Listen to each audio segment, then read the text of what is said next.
আমাদের ভূমিকা একেবারে পরিষ্কার। আমরা বলেছি যে আমাদের দেশে যদি বহিঃশত্রু আক্রমণ হয় সেটাকে প্রতিহত আমরা করব, এ বিষয়ে কোনো সন্দেহ নেই।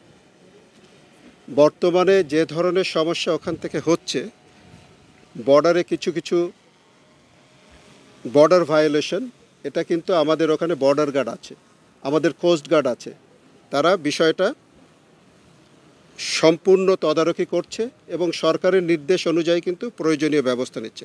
আমরা কিন্তু খুব প্রস্তুত আছি, যদি এর চেয়ে লেভেল অন্যদিকে যায় তার সমুচিত ব্যবস্থা আমরা নিব। আমাদের শুধু সেনাবাহিনী, আমি জানি নৌবাহিনী, বিমান বাহিনী তারাও প্রস্তুত। বাট এখনও পর্যন্ত এমন কিছু হয় নাই যাতে ডিফেন্স ফোর্সকে চলে যেতে হবে।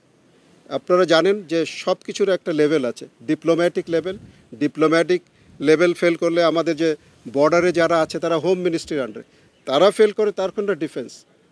এই ধরনের কর্মকাণ্ডের জন্য ডিফেন্স আগে চলে গেলে তো তাহলে আমাদের মনে হবে যে আমরা যুদ্ধ করতে যাচ্ছি। আমরা তো যুদ্ধ করতে চাই না, আমরা সবাইয়ের সঙ্গে বন্ধুত্ব বজায় রাখতে চাই।